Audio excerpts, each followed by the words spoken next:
Sí, vamos a ver formas de expresar concentración. Ayer les decía, las principales de las 7 formas son 4. Y rápidamente yo revisaba por ciento, parte por millón, molaridad y normalidad. Ahora voy a hacer un ejercicio de cada uno. Pero lo más importante del día de hoy es la tarea. Sobre la tarea voy a hablar de cómo convertir una concentración de una sustancia que no está pura, porque el ácido nítrico está al 68%. ¿Qué significa? Que es ácido nítrico con agua. El 68% en masa es ácido nítrico, pero el resto es agua. Entonces hay que hacer esa corrección para decir de cada mililitro en realidad cuánto es ácido nítrico. Comenzamos, buenos días, hoy martes 28 de julio, estamos iniciando la sesión número 12. El día de hoy haremos un repaso de soluciones de concentraciones y resolveremos la tarea del día de ayer que trata de la disolución ácida o la digestión ácida del cobre en ácido nítrico para hacer los cálculos estequiométricos de reactivos y productos. Bueno, a manera de repaso les voy a repetir esta diapositiva donde les hablaba del sulfato cúprico, donde la solubilidad teórica de esta oxisal es de 21 gramos por cada 100 litros de solvente de agua. Entonces le hacía referencia a términos relativos. Cuando uno dice que una solución está diluida o concentrada, está dando ideas vagas sobre las concentraciones. Es decir, está hablando en términos de concentración, pero de una manera inexacta. Entonces, aproximadamente diremos, una solución está diluida es cuando tiene muy poco soluto disuelto, que para el ejemplo son vasos de precipitado con 100 mililitros de agua. Si lo máximo que puede disolver esa cantidad de agua son 21 gramos, diluida sería cualquier cantidad pequeña, 0.1, 0.01, 1 gramo, 3 gramos, entonces no tenemos una cantidad de referencia. Lo que implica en términos relativos es que es poco soluto. Cuando hablamos de una solución concentrada, también son términos relativos, es que tenemos una cantidad considerable, pero exactamente cuánto no se define. Yo le puedo llamar concentrado cuando tengo la mitad del soluto ya disuelto, 10 gramos, cuando tengo 3/4, alrededor de 15, etcétera. Lo que sí es exacto es cuando hablamos en términos de la saturación, porque es el máximo de soluto que se puede disolver. Ya cualquier cantidad por encima de esas cantidades de soluto ya se sobresatura. Es decir, ya no se disuelve. Pero la parte clave de la solubilidad está aquí. Más adelante vamos a hablar de la solubilidad en términos de molaridad. Y nuestra referencia de la solubilidad molar va a ser una solución saturada, que es la misma definición, es la máxima concentración que puedes alcanzar, pero en términos de molaridad.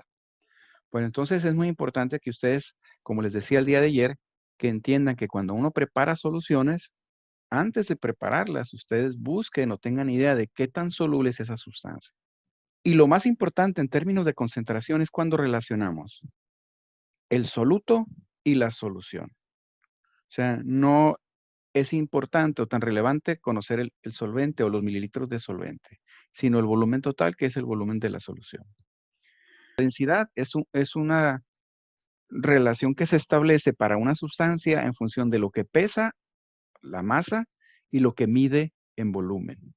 Decimos que, por ejemplo, la sal, una vez que generas la solución salina saturada, dice que 1 mililitro de esa solución pesa 1.2 gramos. O decimos que su densidad es de 1.2. Generalmente manejamos esas unidades, gramos sobre mililitro. Pero lo que significa en términos reales es que si tú pesas 1.2 gramos, ocupan un volumen de 1 mililitro o viceversa. Si mides 1 mililitro es lo que pesa. Lo que hay que tener en cuenta de lo que se está diciendo ahí es, está hablando exclusivamente de la solución. Masa de solución, volumen de solución.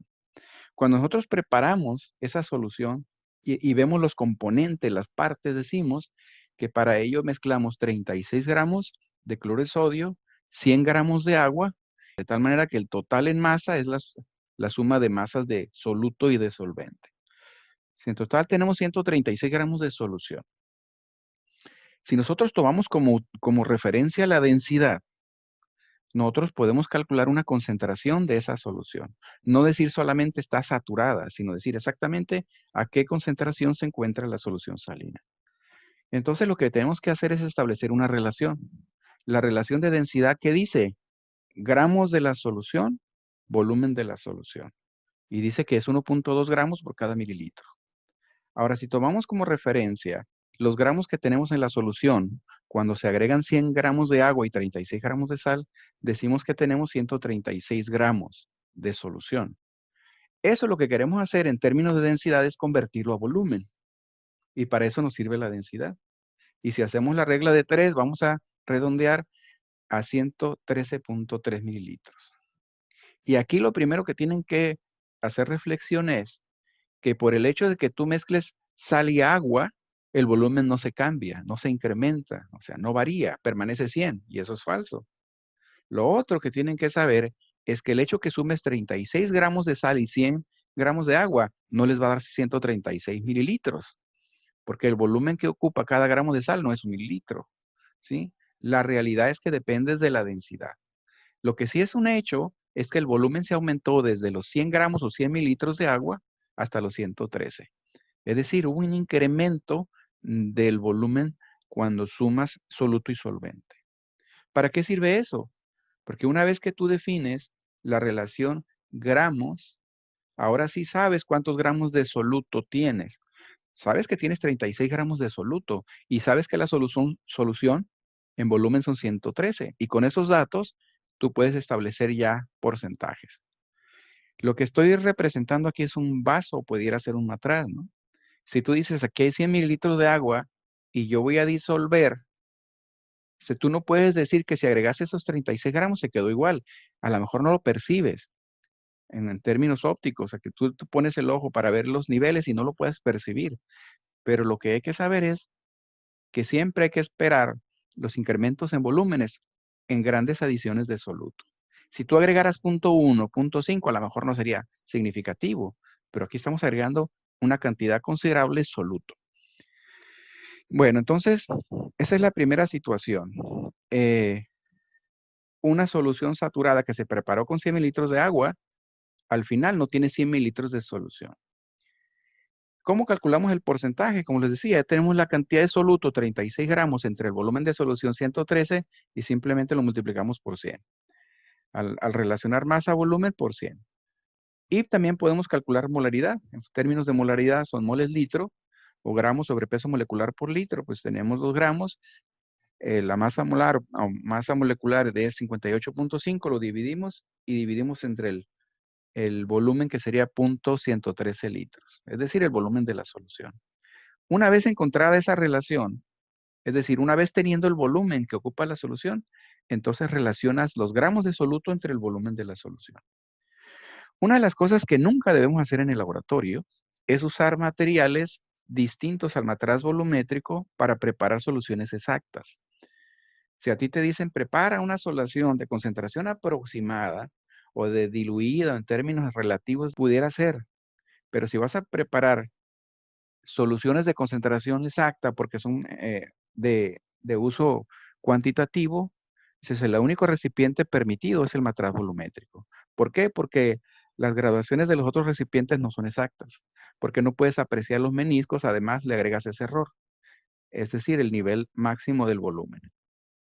Entonces, lo pongo aquí como recordatorio.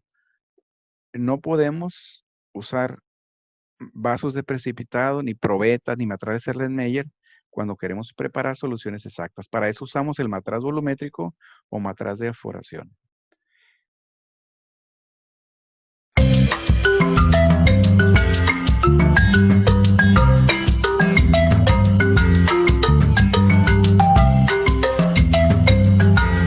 Cuando hablamos de solubilidad, aquí lo que acabo de decir es algo clave. Una cosa clave en todo el rollo que dije, que es una solución saturada es lo máximo que puedes preparar.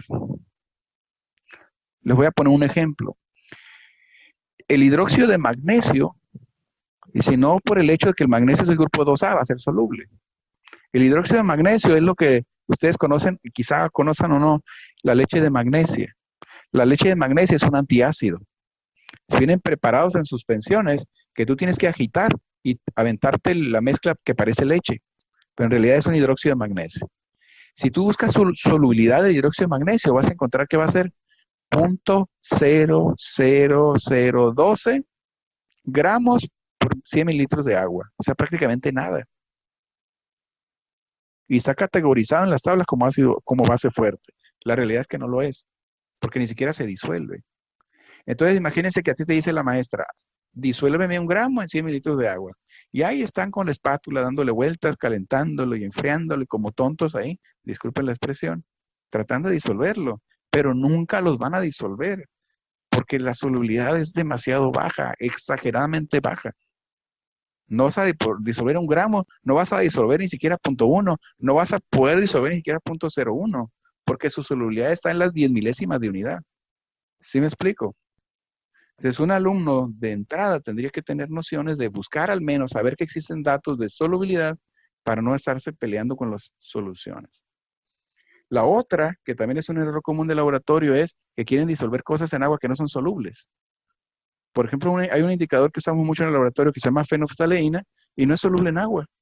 Lo usamos nosotros en la química acuosa, lo usamos en la química analítica mucho, pero hay que prepararlo en alcohol.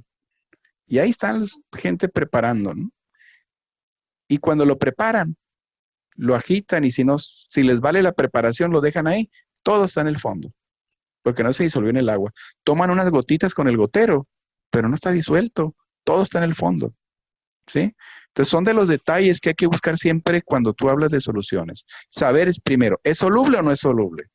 No, pues sí es soluble, poquito soluble. Bueno, ¿qué tan poquito soluble? Porque ese es mi límite. Yo voy a preparar hasta donde el límite me diga. Si la solubilidad es tanto, 1 molar, pues no puedo preparar 2 molar. Si la solubilidad es 0.05%, no puedo superar esa concentración.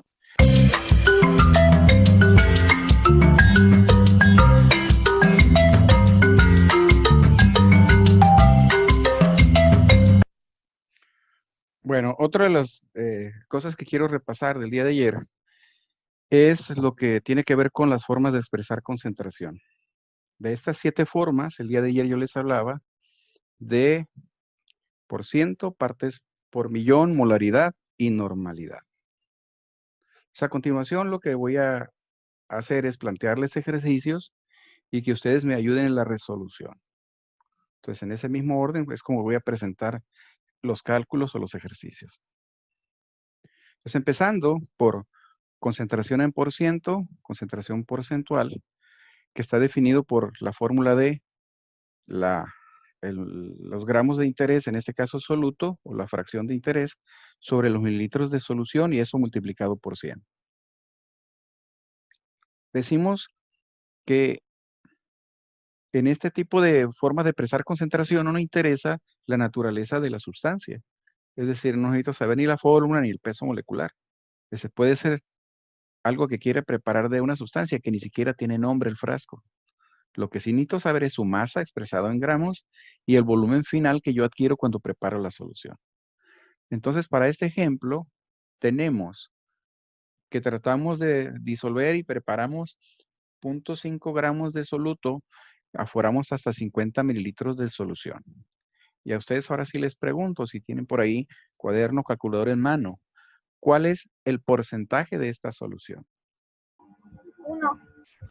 1%, muy bien.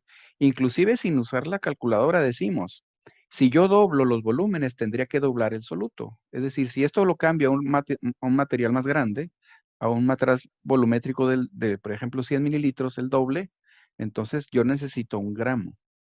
O si lo voy a preparar en 500 mililitros, 10 veces más esto, pues necesito 10 veces más 0.5, necesito 5 gramos. Pero si yo lo extrapolo de esa manera y digo, si lo llevo a 100, necesito 1 gramo. Y eso es precisamente el porcentaje. El porcentaje te dice cuántos gramos de soluto tienes en 100 mililitros de solución. Aquí tenemos 0.5 en 50, pero en 100 tendríamos 1. Por lo tanto, eso es el porcentaje. Pero para fines de cálculo, pues decimos 0.5 gramos entre 50 por 100. Y eso nos da porcentaje igual a 1, o decimos, tenemos una solución al 1%. Es una forma de expresar demasiado común, demasiado práctica. La segunda manera de expresar la concentración es partes por millón. Expresamos, como en todas las formas, soluto sobre solución. Aquí, a diferencia del anterior, no tenemos un factor como el 100. Las unidades aquí se expresan en miligramos en lugar de gramos y el volumen de solución en litros. Pero al igual que en porcentaje, tampoco interesa la naturaleza del soluto, es decir, puedo no saber qué es ni la fórmula de la sustancia y sí puedo calcular su concentración. ¿Para qué se utiliza partes por millón? Cuando tú quieres expresar que tienes muy poco soluto disuelto en un volumen grande de solución. Bueno, el ejemplo es el siguiente. Imagínate que tienes disuelto 0.0039 o que estás disolviendo 0.0039 gramos de soluto y en un matraz de 250 mililitros afuera hasta completar ese volumen. ¿Cuál será la concentración en partes por millón de esa solución? 1.56 por 10 a la menos 5. Demasiado baja. A ver, ¿estamos de acuerdo? Sí. 15.6. 15.6 es un número que suena más realista en el sentido siguiente. ¿Por qué cambiamos la manera de calcular la concentración? Porque si calculáramos porcentaje, este sería un porcentaje muy pequeñito. Entonces cambiamos la escala. La escala ahora es que nos debe de quedar números, digamos, en el orden de 1, de 5, de 50, o quizá decimales, pero no tan pequeños. No una notación científica que lleve por 10 a la menos tanto, porque si no tampoco sería apropiada la escala. Lo que sí hay que ver ahí en el detalle, en el cálculo es, acuérdate que tienes que expresar miligramos de soluto y esos gramos tienes que convertirlos a miligramos. Recorremos el punto 3 espacios a la derecha o multiplicamos por 1000. Entonces, si ustedes sustituyeron esa cantidad, pues es muy poquito, es 3.9 miligramos. Y el volumen hay que expresarlo en litros. Por lo tanto, hay que dividir entre 1000.25. Y eso nos da como resultado 15.6. Así es. 15.6 y por lo tanto decimos que ahí tenemos una solución al 15.6 ppm. Generalmente decimos las letras. ppm, que significa partes por millón. No sé cuál fue el error ahorita, pero probablemente fue un error de conversión en alguna de las unidades. Bueno, entonces sería la segunda manera de expresar la concentración común cuando se habla de concentraciones de iones, sobre todo de iones tóxicos o de especies tóxicas en el agua potable. Bueno, antes de hablar de molaridad y de normalidad, que son igualmente útiles y prácticas, voy a empezar un tema distinto para hacer referencia a solutos, solutos que nos podemos encontrar. Cuando nosotros hablamos de monosacáridos o disacáridos, estamos hablando de compuestos orgánicos que pertenecen a la familia de los carbohidratos. Y en los carbohidratos nosotros asociamos a los almidones, al azúcar de mesa y a diferentes tipos de azúcares. Son los compuestos que nos dan la energía. Cuando nosotros hablamos de los representantes más pequeños de los carbohidratos, nos referimos a los sacáridos o monosacáridos. Y entre ellos tenemos la glucosa, por ejemplo, que la estamos viendo. Esa molécula es una molécula que tiene muchos OHs, es un compuesto orgánico que está constituido por muchos hidroxilos, en este caso alcoholes para la química orgánica, y al final en el extremo superior tenemos un carbono doble oxígeno que le llamamos carbonilo. Cuando ese carbono doble oxígeno está en un carbono extremo, vemos el esqueleto de 6 carbonos en vertical, es el carbono que está arriba es el primero, entonces decimos que esa función eh, se trata de un aldehído.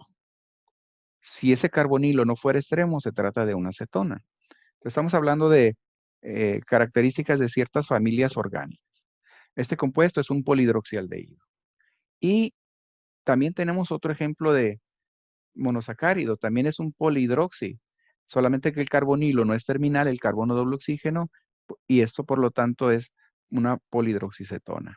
Los dos son azúcares, los dos son dulces, los dos son muy comunes. La glucosa, por ejemplo, es el azúcar más común que a la hora de pegarse consigo misma forma polisacáridos, entre ellos, por ejemplo, el almidón. Eh, son cadenas que se van enrollando, eh, estos monómeros, estas unidades se pegan en sí mismas. Lo mismo la celulosa, el papel está formado de glucosas pegadas de otra manera. O el glucógeno que almacenamos en el hígado, etcétera. La glucosa es para nosotros el nutriente más importante desde el enfoque energético, porque es de donde nosotros obtenemos ATP. Cuando hablamos de ciclos metabólicos, la glucosa es de los más importantes. Entonces es una molécula muy común, tanto en animales como en vegetales. En el caso de la fructosa, se caracteriza por ser dulce y es típico en las frutas, es el azúcar de las frutas. No es único, porque también de repente tenemos glucosa en las frutas, pero es el azúcar más abundante en las frutas. ¿Qué tienen en común estos monosacáridos? Pues que tienen la misma. ¿Qué tienen en común estos monosacáridos? Que tienen la misma fórmula molecular.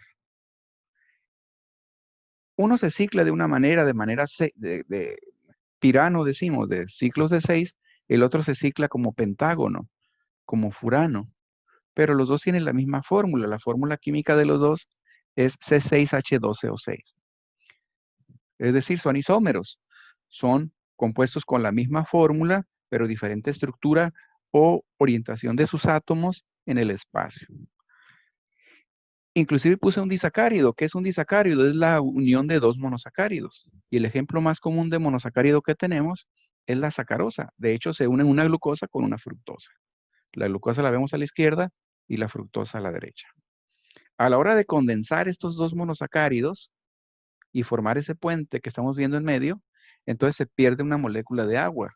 Si nosotros estamos hablando de esa sacarosa o el azúcar de mesa, el azúcar de caña o de remolacha azucarera, decimos que ahora tenemos que doblar la fórmula, pero al condensarse se pierde agua, entonces tenemos que quitarle dos H's y un oxígeno. Eso nos da en total 12 carbonos, el número de hidrógenos total 24 menos 2, 22, y el número de oxígenos O6 por 2, 12 menos 1, 11. Total que vemos que C12H22 o 11 es la sacarosa. Entonces prácticamente estoy hablando de aquí de monosacáridos comunes y el disacárido más común. Bueno, ¿por qué les estoy hablando de esto? Porque el siguiente cálculo tiene que ver con esto. Bueno, en general, aquí es un comparativo en esta tabla, decimos, ¿qué tan solubles son los azúcares? Y vemos que al principio, después del nitrato de amonio, aparece la glucosa. Si nosotros vemos en la escala de temperatura, ya platicaba ayer que las curvas ascienden, al aumentar la energía cinética, las sustancias se vuelven más solubles. Pero la glucosa, decimos, tiene inclusive mayor solubilidad que el nitrato de sodio, que algunas sales de potasio, ¿eh? Es decir, los azúcares al tener tantos OH que son polares, pues son muy afines al agua que también es polar. Entonces hablamos de que sí, son solubles, tanto la fructosa como la glucosa como la sacarosa. Ahora, estamos hablando de la tercera forma de expresar concentración y esta es molaridad. Entonces aquí también les voy a pedir que me apoyen. Si nosotros queremos preparar una solución en términos de molaridad, diremos, yo voy a agregar 12 gramos del C6H12O6 y voy a furar a 100 mililitros. El peso molecular, si sumamos los carbonos, que son 6 por 12, lo que pesa el carbono serían 72 más 12 hidrógenos, más los 6 oxígenos, etcétera. La molécula pesa 180. ¿Qué hay que hacer para calcular molaridad? Pues usar o sustituir en la fórmula los gramos entre el peso molecular entre el litro, entre los litros, que en este caso es 0.1. ¿Cuánto es? A mí me salió .66. 0.66. Ok, creo que ese es el resultado. Ahora, si yo les pregunto, ¿esto lo puedes hacer en el laboratorio? Vamos a suponer que sí. Vas con el almacenista y le pides la sustancia. ¿Qué sustancia le pides? Y decimos, por eso les hablaba ahorita, no solamente la glucosa y la fructosa tienen fórmula C6H12O6, no son los únicos monosacáridos, no son los únicos azúcares de 6 carbonos.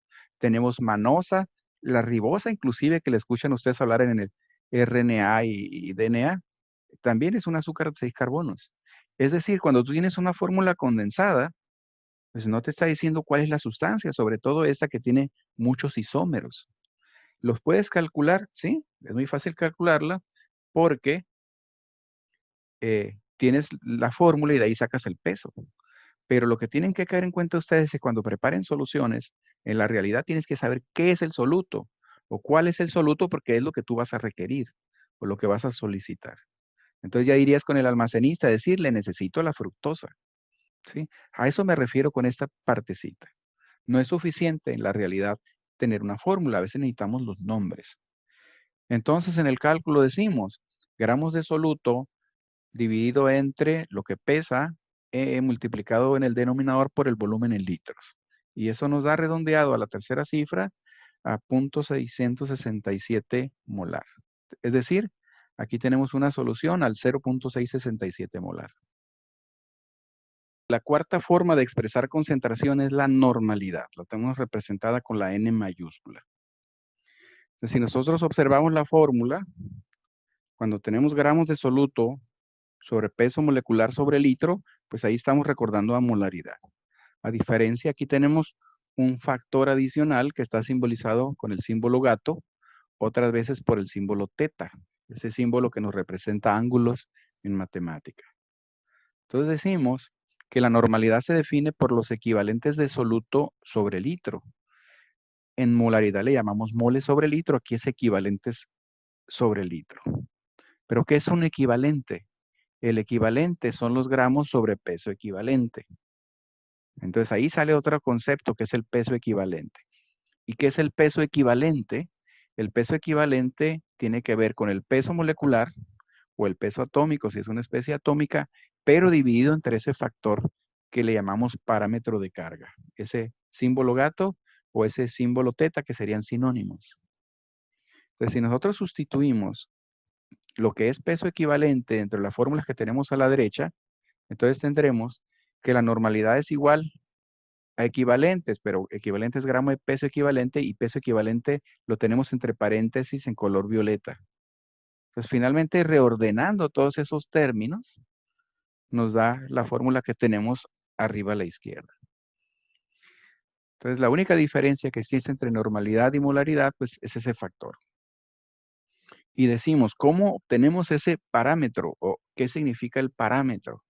Dependiendo del tipo de solución, el día de ayer recordábamos algunos ejemplos y decimos, si es un ácido, pues, depende si es monoprótico, diprótico, triprótico, el número de H's o protones que libera, ese va a ser la constante o el parámetro. Es decir, si hablamos del ácido sulfúrico, el teta o el gato sería 2. Si hablamos del fosfórico, H3PO4 sería 3.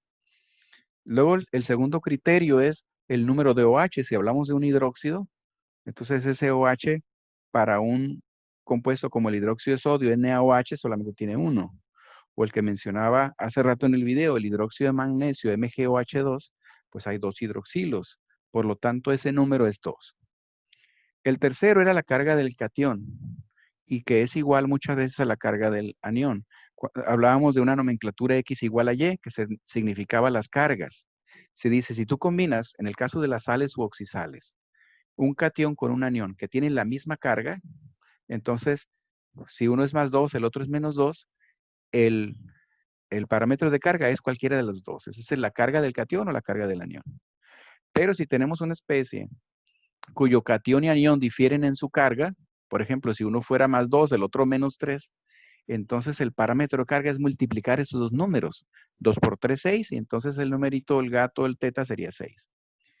El cuarto criterio tiene que ver para las reacciones redox. Cuando tú vas a preparar una solución que va a ser usada en una reacción redox, tienes que saber que esa especie cuántos electrones va a ganar o perder en función de la especie que se oxida o se reduce, y entonces los electrones transferidos sacados de las semireacciones son los numeritos o el teta para este parámetro. Entonces, básicamente, en general, serían las 4 condiciones o criterios para obtener ese parámetro. Ok, cuando hablamos de normalidad, nosotros tenemos que saber peso molecular, volumen y el parámetro. Entonces, aquí tenemos un ejemplo. Si vamos a disolver 5 gramos de carbonato de calcio en un volumen total o aforando en un matraz volumétrico de 250 mililitros, ¿cuál es la normalidad de esa solución? O vamos por la parte del numerador. ¿Cuál es el parámetro de carga del carbonato de calcio? Entonces, leyendo las reglas de la sesión anterior, si ven el video con calma, se van a dar cuenta que es uno de los criterios. Es una oxisal y tienes que ver las cargas del catión y del anión. Pues para empezar tenemos que conocerlas. El calcio es +2 y el carbonato es -2. ¿Cómo sabes que el calcio es +2? Porque el grupo 2A. ¿Cómo sabes que el carbonato es -2? Porque se neutralizó con el +2, pero también deriva del ácido diprótico H2CO3. ¿Sí? Un diprótico tiene valencia -2. Es decir, uno de los limitantes o de los detalles de la normalidad es tienes que saber de valencias. Y entonces por eso decimos que el calcio es +2, el carbonato es -2, y en ese criterio de oxisal decimos, las cargas de las especies iónicas son iguales, por lo tanto decimos que X es igual a Y, o la carga del catión igual a la carga del anión, y por lo tanto el parámetro de carga es 2. ¿Qué hay que sustituir en la fórmula? Gramos de solutos, 5, multiplicado por el parámetro de carga 2, dividido entre lo que pesa el carbonato de calcio. El calcio pesa 40, carbono 12, oxígeno 16, nos da un peso molecular de 100, y dividido entre los litros de solución. Es decir, 200 .4. 250 entre 1000 nos daría 0.5, nos da 0.4, ok. Aquí a lo mejor, gracias, a lo mejor lo hago demasiado rápido, ¿verdad? Porque les tendría que dar tiempo para calcular el peso molecular. ¿De dónde sale ese 100 gramos mol? De sumar los pesos atómicos de un calcio, 40, más 12 del carbono serían 52, más 3 oxígenos de 16 a 48, y la sumatoria nos da 100. Entonces, esos datos los obtenemos directamente de la fórmula. Soluto por el parámetro entre el peso fórmula o el peso molecular multiplicado por el volumen en litros. O sea, es una fórmula fácil. Ahí la pregunta para ustedes es, ¿podemos hacer esta preparación en el laboratorio? ¿Se suena lógico poder disolver 5 gramos de carbonato de calcio en 250 mililitros de solución? Pues la lógica dice que es poquito soluto. 5 gramos caben muy bien en ese volumen. Pero ¿qué tendríamos que hacer para saber si es posible o no es posible? La respuesta es verificar la solubilidad del carbonato de calcio en agua. Y si buscaran ese dato, o sea, en teoría podemos hacer el cálculo. La concentración molar, una vez sustituidos los valores del soluto, el volumen, el peso molecular, es 0.4. Una solución al 0.4 normal. Pero si la pregunta es, ¿se puede hacer la preparación de esta solución? Lo primero que tienes que saber al ir al laboratorio es saber cuál es la solubilidad de esa sustancia. Y la solubilidad del carbonato de calcio es 0.0013 gramos por cada 100 mililitros de agua. Aquí estoy usando más agua, en el orden de 2.5 veces más o menos, ¿no? Entonces, cuando mucho, según la solubilidad, podría disolver 0.003 gramos. Y yo quiero disolver 5. ¿Sí? Entonces, si alguien dice, pues vas a preparar una solución de carbonato de calcio al 0.4 molar o al 0.4 normal en este caso, que es donde vas a ocupar 5 gramos, la respuesta es, no se puede preparar. ¿Por qué? Porque la solubilidad no me lo permite. O sea, no puedo agregar grandes cantidades porque los carbonatos en generalidades de solubilidad, los carbonatos forman compuestos insolubles. Sobre todo si no están combinados con sodio, con potasios, con amonios, son compuestos insolubles. De hecho, este compuesto es muy abundante en la naturaleza, es el que da lugar a gran cantidad de rocas, a la piedra caliza. Y están ahí porque no son solubles. Entonces la respuesta es, ¿se puede calcular? Sí, pero no se puede preparar. Ok, en esta última parte de la sesión de hoy, voy a revisar los ejercicios de la tarea. Bueno, el único ejercicio que había, pero con varios apartados, con varios incisos. Bueno, la tarea trata de una digestión ácida de cobre usando un ácido fuerte que es el ácido nítrico. Para iniciar los cálculos, lo primero que les pedía en el ejercicio era, a partir del reactivo concentrado, es decir, del ácido nítrico concentrado, poder convertir los datos que vienen en el frasco, es decir, los valores más importantes sería la densidad y la pureza. Y a partir de los datos decir cuál era la concentración molar o cuál era la molaridad del ácido nítrico concentrado. ¿Por qué es importante hacer el cálculo? porque ustedes se van a enfrentar muchas veces a esta situación. Entonces, los ácidos concentrados que tenemos en el laboratorio, como el clorhídrico, como el nítrico, son sustancias inclusive que al abrirlas se escapan porque son gases, son muy volátiles. El ácido clorhídrico, por ejemplo, es un gas disuelto en agua que se satura hasta el 37% y entonces hasta ahí es el máximo concentrado, porque si no tendríamos que tener la presentación gaseosa. Entonces, con la presentación acuosa del ácido, tienes que considerar a qué porcentaje se preparó y cuál es la densidad de esa solución. Lo mismo pasa aquí con el ácido nítrico. ¿Qué significa?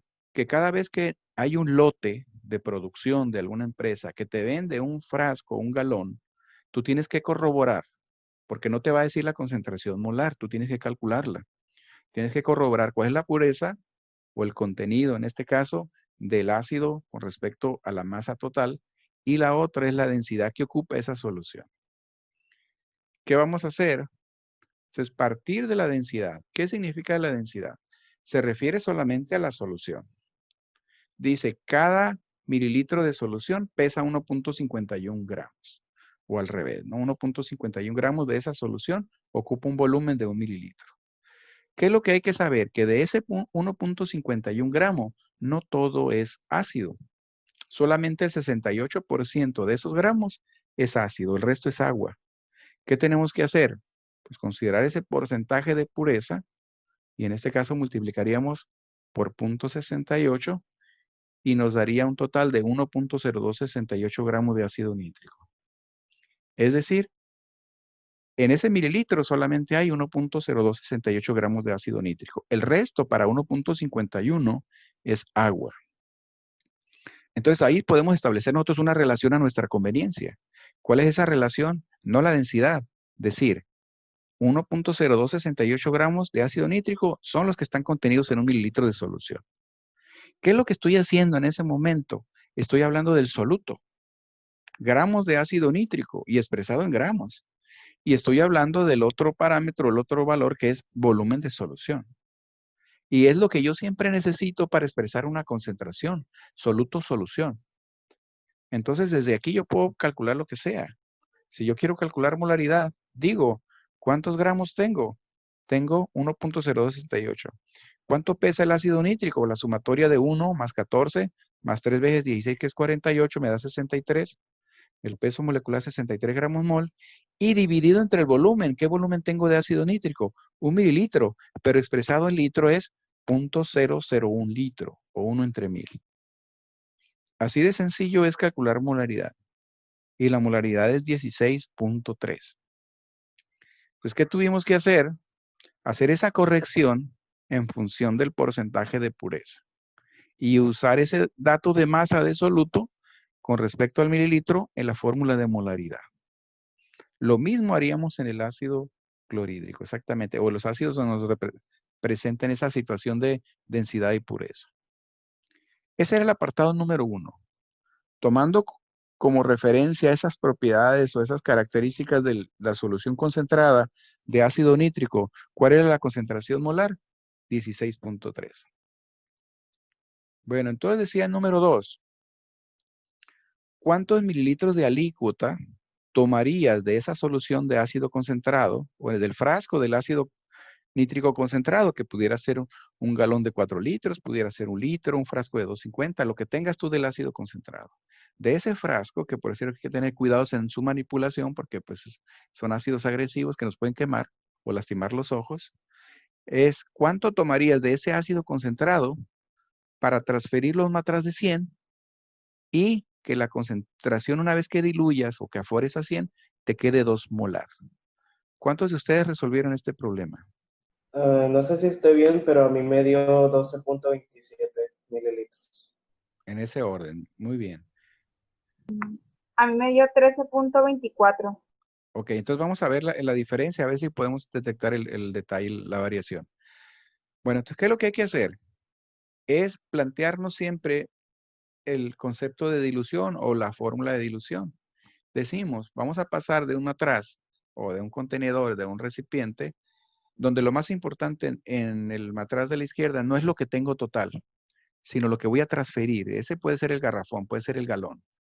Sí, lo importante es saber su concentración, que en el caso del ácido nítrico concentrado lo acabamos de decir. Según lo que hicimos en cálculos es 16.3 molar. No me interesa saber si tengo 4 litros, si tengo 200 litros. Me interesa cuánto necesito transferir y ese B1 es la alícuota. Es lo que nos están preguntando. Y entonces sabemos que la relación en moles o la relación en la fórmula que tenemos es volumen por concentración 1 es igual a volumen por concentración 2. Lo más apropiado es dejarlas en ese orden y entender que volumen 1 y C1 es iniciales, o pudiera ser la I. Y B2, C2 es hacia dónde vas, que serían las finales. Porque de esa manera queda despejado volumen 1 a la izquierda y solamente C1 pasa dividiendo. Bueno, como datos, ¿qué tenemos? Tenemos una concentración de la solución más concentrada inicial 16.3. Queremos preparar una solución siempre más diluida, en este caso, 2 molar. ¿Qué otro dato tenemos? Queremos preparar 100 mililitros de esa solución 2 molar, por lo tanto, ese también es un dato. El dato es 100 mililitros. Y entonces lo que no tenemos y lo que están pidiendo es el volumen de la alícuota que sacarías tú del matraz donde tienes el ácido nítrico concentrado. ¿Qué hay que hacer? Pues simplemente sustituir, ¿no? Despejas B1 pasando dividiendo C1, concentración inicial, y te quedaría 100 por 2 molar entre 16.3 molar. Aquí hay que hacer hincapié en lo siguiente. No importa las unidades que uses en volumen y en concentración, siempre y cuando sean las mismas. Si de un lado usas mililitros, del otro también. O si de un lado usas litros, del otro también. O sea, puedes usar porcentaje, molaridad, partes por millón, la que tú quieras, pero de ambos lados. En este caso, si la que se repite es la concentración, pues las dos tienen que ser molares. Entonces, como dice Josafat, al hacer la operación, el resultado es 12.3. No sé, Lucero, cuál sería el detalle en tu cálculo, pero aquí están los datos para el cálculo.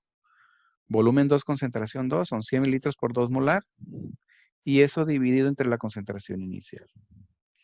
¿Qué hay que hacer? ¿Qué es lo que implica la preparación? Es transferir ese volumen de ácido nítrico concentrado al matraz de 100 y aforar. Y esa solución te va a quedar 2 molar. Esta es una fórmula muy común en la preparación de diluciones. Cuando preparas soluciones y a partir de ahí haces diluciones. Bueno, entonces, ¿alguna pregunta en este apartado número 2?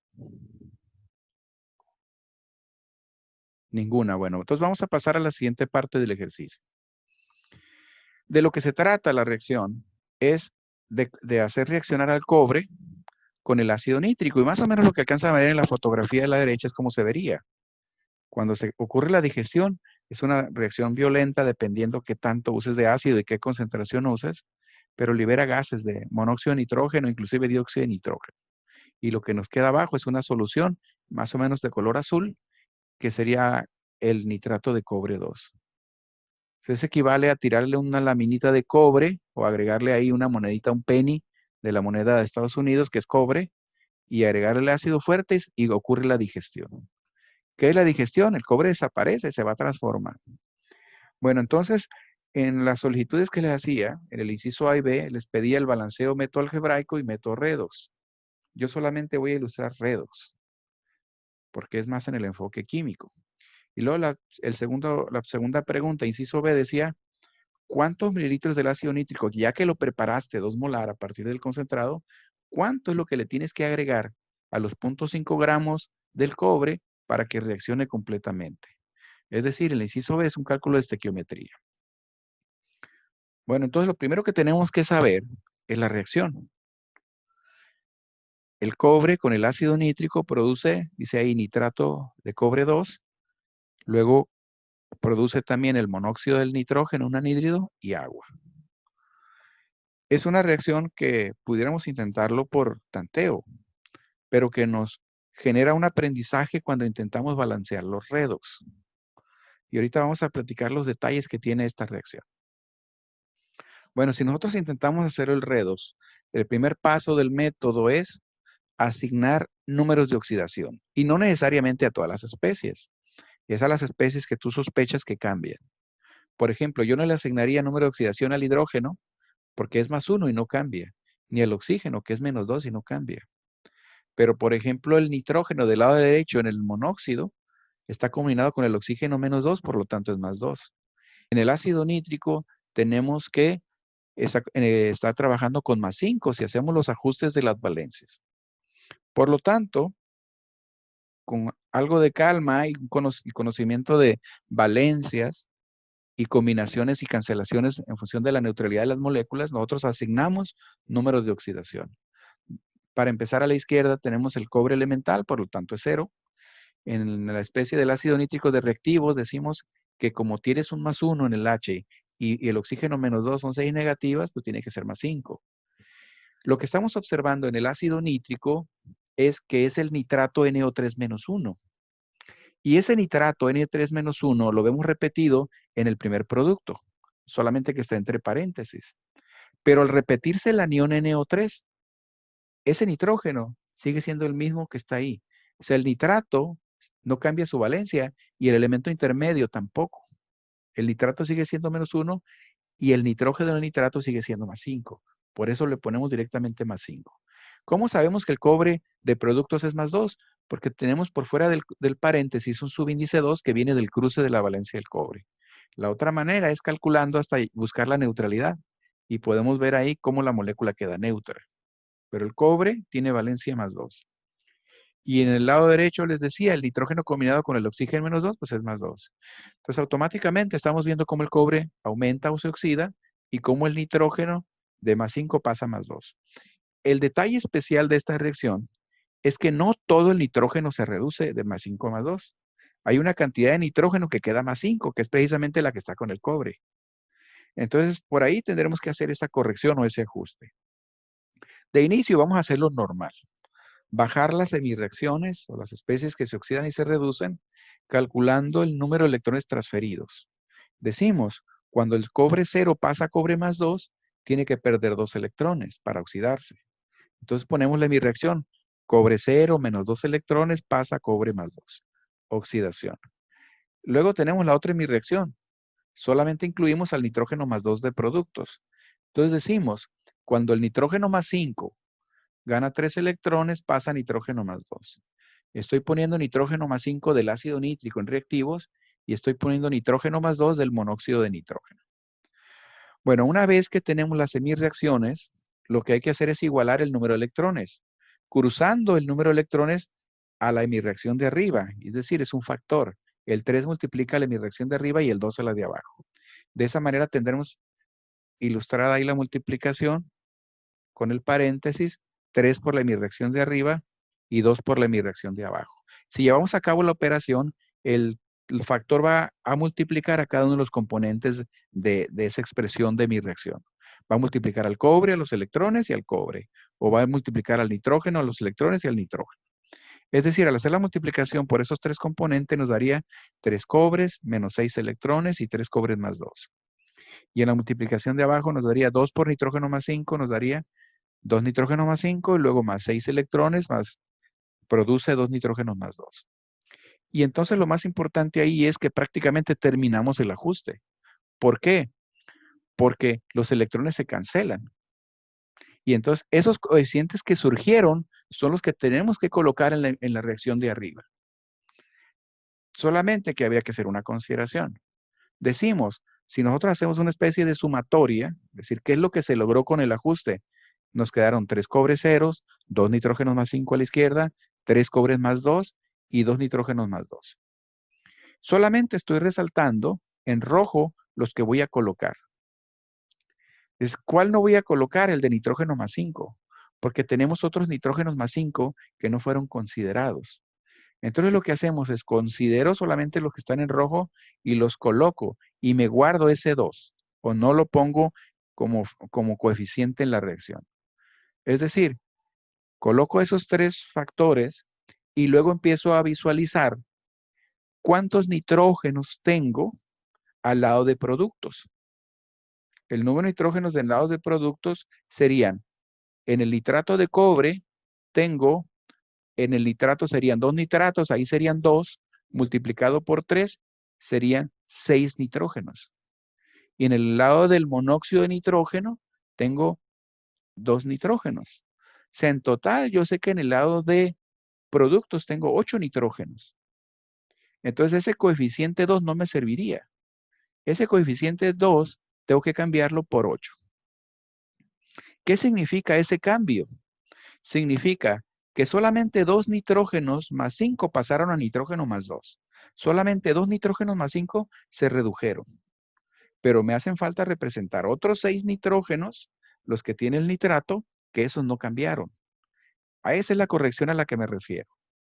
Entonces, una vez que tomaste esa consideración y así hiciste esa corrección, entonces no hemos terminado de balancear, porque el balanceo termina cuando tú verificas el ajuste. Tenemos 3 cobres en ambos lados, tenemos 8 hidrógenos, no. A la izquierda sí, pero a la derecha tenemos agua. ¿Qué hay que hacer?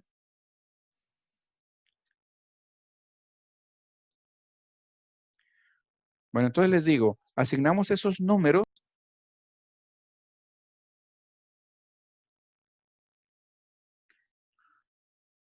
Asignamos esos números y luego le hacemos la corrección del nitrógeno más 5 a 8.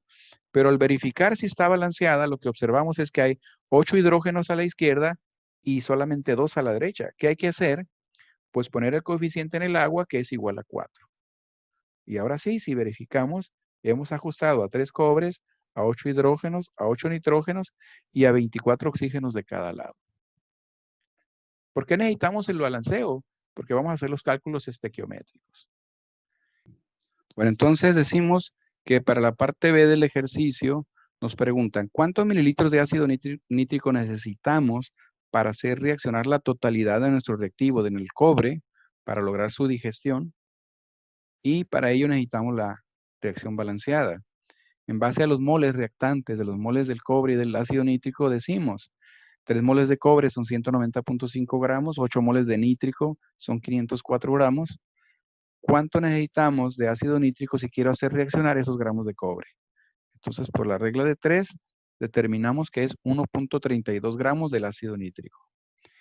Ahora, el otro dato que tenemos es una solución que queremos usar. Necesitamos saber qué volumen de la solución 2 molar me contienen ese 1.32 gramos, esa cantidad de ácido nítrico. Entonces, usando la fórmula de molaridad, usando los datos que tengo para el ácido nítrico 2 molar, vamos a preguntar qué volumen necesito agregar si lo que requiero son 1.32 gramos, considerando el peso molecular y el número 2 que representa la molaridad, y eso me dice 0.0104 litros o 10.4 mililitros. O sea, en la práctica lo que tendría que hacer es ir por un matraz Erlenmeyer, poner la laminita de peso aproximado 0.5, lo que pese, hacer el registro y hacer la reacción con esta cantidad en volumen de ácido nítrico molar, quizá con un poquito de exceso para asegurar toda la digestión. Es decir, en un proceso de disolución ácida, le llamamos la digestión ácida, el cobre se convierte de cobre elemental, de cobre metálico, a un cobre catiónico que va a estar presente o combinado al nitrato. Y eso daría como resultado una solución de color azul. Bueno, entonces decimos, cuando nosotros hacemos comparativos, porque aquí tiene que ver con las últimas preguntas de la tarea, cuando hacemos comparativos entre molaridad y normalidad, decimos que son formas muy similares, que prácticamente en la fórmula de normalidad está incluida la molaridad. En la fórmula de normalidad está incluida la molaridad porque tenemos gramo peso molecular litro.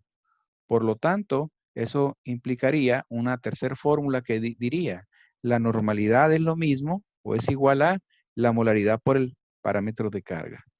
Dependeremos de la especie de la que estemos hablando. Si estamos hablando, por ejemplo, del nitrato de cobre 2, si es para las oxisales, que es el ejemplo rebuscado, necesitamos saber las cargas del catión y del anión. Es a lo que llamamos X y Y. ¿Cuál es la carga del cobre? El cobre puede ser combinado, puede ser más 1 o más 2, pero ahí tenemos un indicio que es el subíndice del nitrato. Si tenemos 2 nitratos y decimos que ese subíndice depende de la valencia del catión, pues entonces la valencia del cobre es más 2. Y el nitrato, que deriva de un ácido monoprótico, el ácido nítrico, pues depende del número de H's. Por lo tanto, el nitrato es menos 1. ¿Qué es lo que estamos diciendo? que X es diferente a Y por eso. La carga del catión y del anión son distintas. Y lo que dice en las reglas, en los criterios de parámetro de carga, es que cuando tú tienes una sal u oxisal, cuyas cargas son distintas, se multiplican. Pero en este caso la multiplicación pues, sería 2 por 1. Es decir, el símbolo gato, el símbolo teta, parámetro de carga, es multiplicar X por Y cuando son distintas, 2 por 1, 2. De tal manera que para esa sustancia, la normalidad va a ser igual a la molaridad que tengas de ella por 2. O sea, es decir, va a ser el doble. Tú tienes una concentración molar y la normalidad es el doble de la molaridad.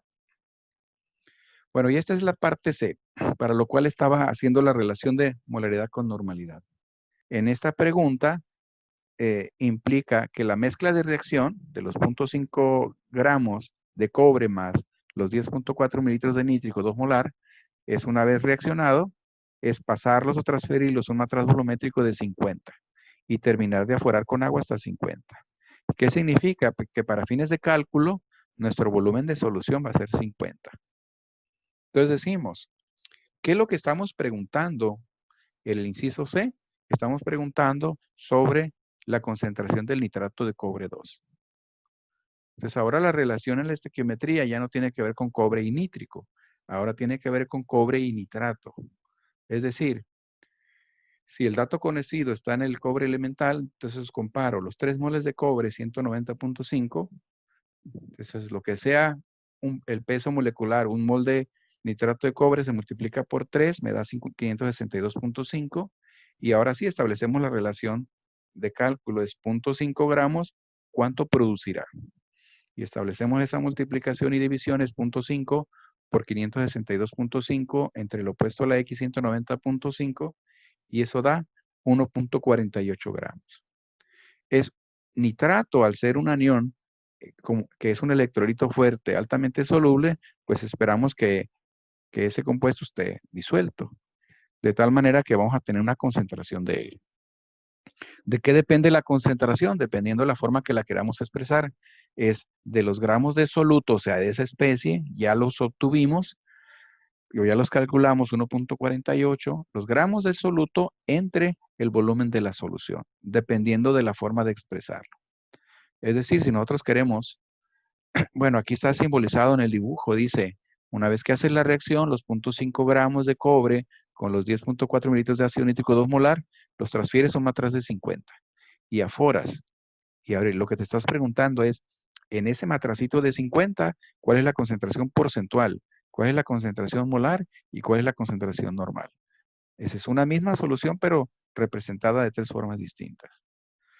Bueno, entonces, hacemos esa preparación de la mezcla de reacción, aforamos a 50 y el cálculo sería, en porcentaje, gramos de soluto, gramos del compuesto producido, 1.48, entre el volumen de solución 50 multiplicado por 100. Eso nos daría 2.96%. Si me piden la molaridad del compuesto, que es producto de reacción, sería los gramos entre el peso molecular por litro.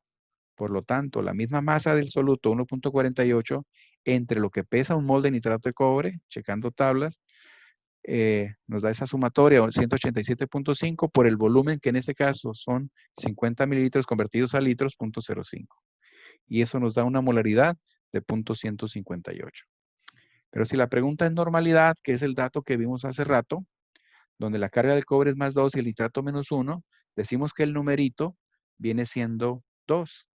Y dijimos que la fórmula de normalidad con respecto a la molaridad era molaridad por el parámetro de carga, que en este caso es 2.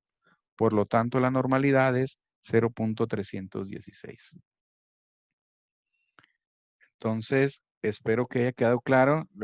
El ejercicio prácticamente es hacer los cálculos de cantidad de reactivo en gramos, cantidad de producto en gramos, pero eso transferirlo a unidades de concentración. Y pues prácticamente este es el fin de la sesión número 12. Aclaramos dudas y nos vamos. Fernanda Duarte, dudas. ¿Quedó claro? ¿Sí? A mí me gusta mucho cuando escucho a los alumnos y dicen, no, sí estaba bien fácil. Sí estaba bien fácil, pero cuando no lo sabes, No está fácil. Ya que todas las cosas que cuando las sabes son fáciles. Bueno, aquí el reto para ustedes es que ese está fácil, lo digan con sinceridad y que se apeguen a esos detalles, ¿no? Como les decía hace rato, esto es como las matemáticas. Tú ves una ecuación y la ves fácil de resolver. Y en 10 minutos se te va a olvidar. Necesitas hacer ejercicios.